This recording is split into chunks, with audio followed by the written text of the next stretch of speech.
What's up, guys, and welcome back to another episode of McGrath Fishing. Today we're going to be doing bluegill fishing. We're going to do a catch and cook, and it's supposed to be raining pretty much like on and off all day. So me and Trevor were going to launch in Illinois Lake, but we said screw it.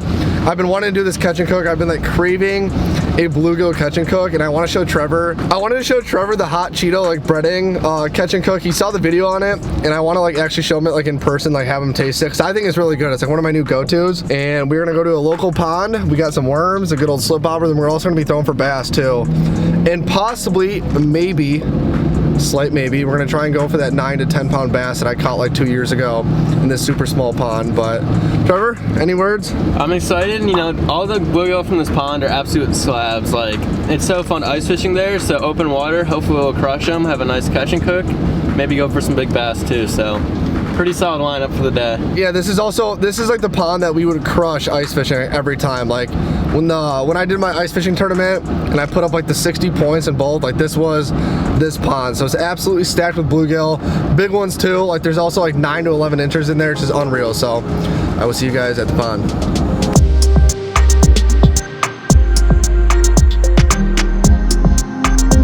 $14 and that's $15. Oh my God.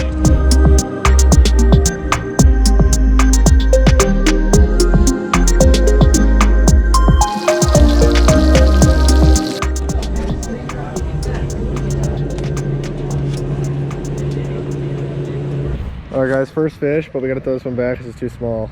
But we found them. We found the gills. A little bigger. What do you think? We should probably keep that one, right? Yeah, do you think so?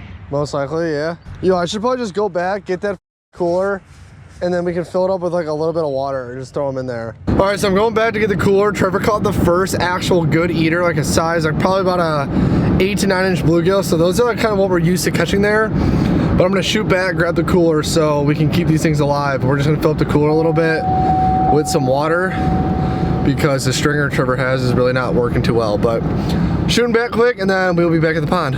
See you guys there. For the biggest. All right, guys, so this is the second keeper of the day.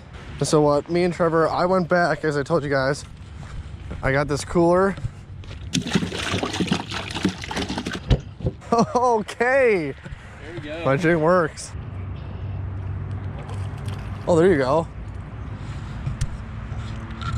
Trevor, hold them up. Oh, Trevor, double up, double up.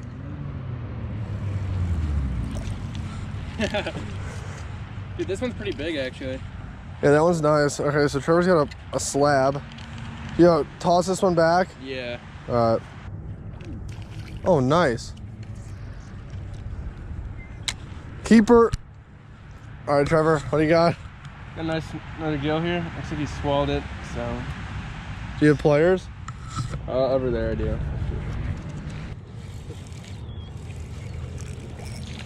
Oh, there you go. That one's nice. Oh, there we go. All right, guys, the 6th. That's 7. Oh! Oh, no, no.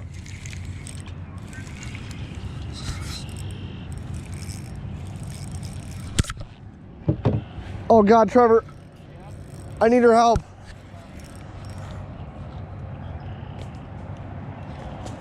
Yeah, on that giant ass. Yeah, I don't know if he's still on, but he feels like he's still on. He's still on. Dude, it's not even... Oh, that is a keeper. The thing was taking you for a ride. Let me see. It's on like the edge. Yeah, keeper. All right, guys, this is the 9th. On the good old slip bobber. Yes, sir. Some nice colors. Keeper. Holy sh! Guys, look at the size of that. Look at that. Beautiful gill right there. Nice T-dog. Oh, I just had one. Dude, you gotta pay attention over here. Oh, dude, look at this thing fight. Trevor, look at this thing fight, dude. Oh, dude, look at that thing. I'm gonna need your pliers. We're at 13 gills. Our goal is 5 to 10. Trevor just lost another one, but I think we're gonna hit 15, which is completely ideal.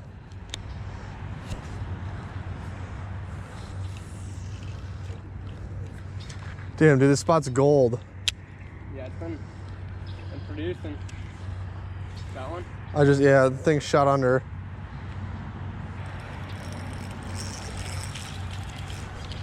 That one's a fruit. Jeez, dude. That one's nice. All right, guys, another absolute pig. This is probably like a 9-10 inch bluegill.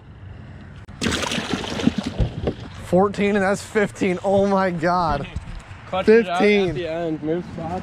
Trevor's on for the last. That's a keeper. All right, guys, that's the 18th. How do you feel about the last like 10 minutes? Last 10 minutes, insane. Switched over to a new spot, and they were just stacked over here. We're just catching ones like this and even bigger, just one after another, so no complaints. All right, guys, that is gonna do it. We just caught 18 gills. We pulled it out at the end. Pretty much like the last 20 minutes was like a majority of all the fish we caught. Our goal is about 5 to 10 for tomorrow. So what I'm gonna do is drive to the gas station, get a bag of ice, because as you know, I like putting my fish on ice overnight. I just think like you fillet them better the next day, and then also like instead of like getting all the blood out by like slitting their gills and like that way, I like just putting them on like the ice, letting them sit overnight. It's like one of the best ways that I have figured out in my opinion. So we're gonna continue this video tomorrow. Trevor's got a skedaddle on out. Trevor, how do you feel about the day in a hole? I'm pretty happy, no complaints. I mean, we're out there, it was just fun, and at the end it's just one after another. Like every cast getting bit by just like 9-inch gills. So I mean, as far as bluegill fishing is concerned, like it's about as good as it gets. So definitely a fun day out there with Tommy. Yeah, we hit some pretty big ones too. It's not like it was all like small ones. Like it was actually like some pretty big ones. We probably caught, what would you say, Trevor? A few of those were over like 9-10 inches. Yeah, a couple of them. 9 to 10, yeah. But a majority of them were probably over 8.5 by far. We didn't really keep any small ones at all. We only took the big ones. So I'm gonna go get the ice, and then we will continue this video tomorrow. And then we're also gonna head out on a new lake tomorrow. Today is a Wednesday. All right, guys, see you tomorrow.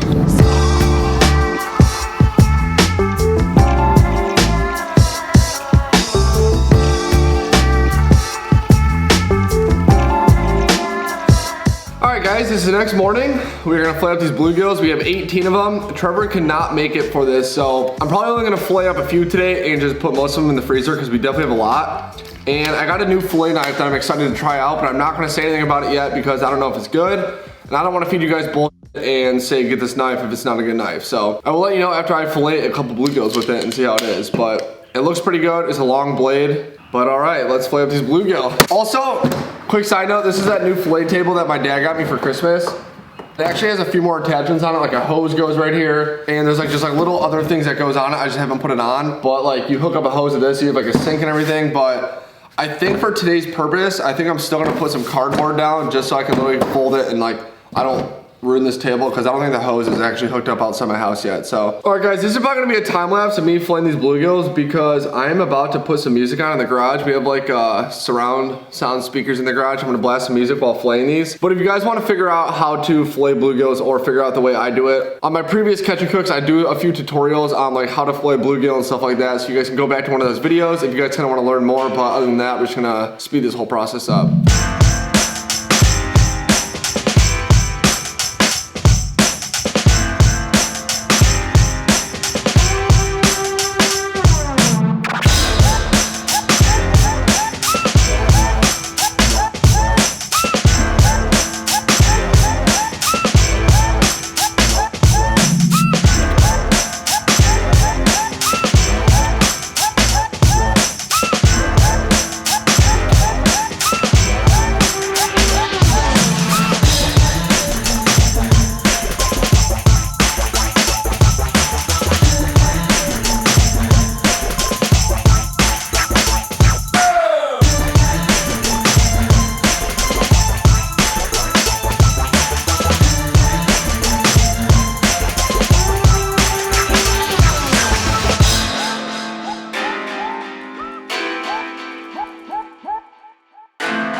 All right, guys, so it's actually the next day. I did fry up some fish last night. I did the Cajun recipe, the butter, the Cajun in the pan, and then I ate some of that last night, but I didn't film it. So today, I want to do the hot Cheeto catch and cook once again, like the hot Cheeto breading, and that's exactly what we're gonna do. So let's cook up the rest of the gills. So all you need for this recipe is some hot Cheetos, some milk, Walleyes preferred, 1 egg, just 1 egg, and obviously some fresh fish.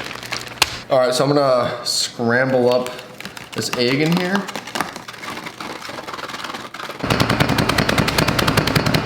All right, so you really want this hot Cheeto. You really want to try and get this like to dust almost, but like a few big chunks aren't gonna hurt you. So you got your Cheeto dust, you got your egg and your milk. Fresh fish, I'm gonna put this on a paper plate. I'm actually gonna rinse all these pieces off one more time. All right, so I got some big pieces on this plate. I actually have another plate that I'm actually gonna do the Cajun as well. But for this video, this catch and cook, I'm just gonna do this. Take your pieces, soak them in the egg and the milk.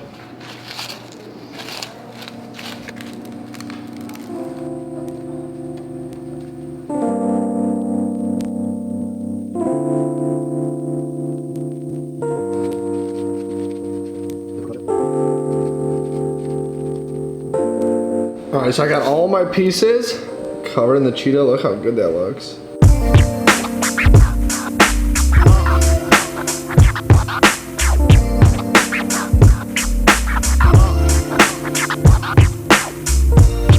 All right, so I'm actually gonna cook the fish in the Cajun first because I know my mom wants some, so I'm gonna do this one first before I do the Cheeto one.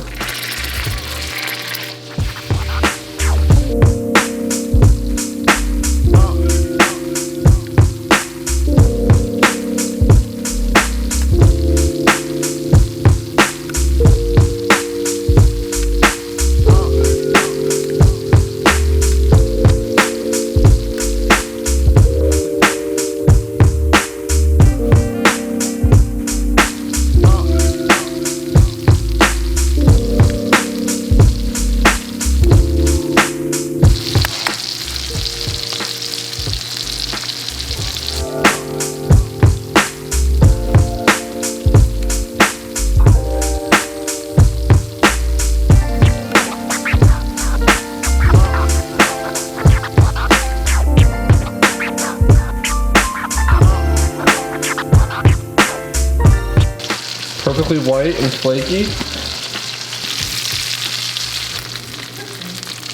All right, guys, the hot Cheeto fish is done.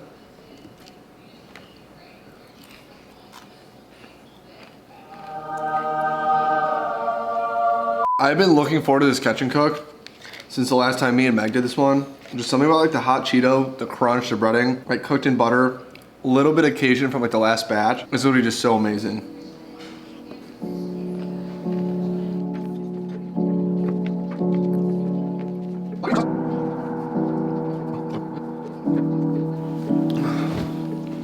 Oh my God, that was good.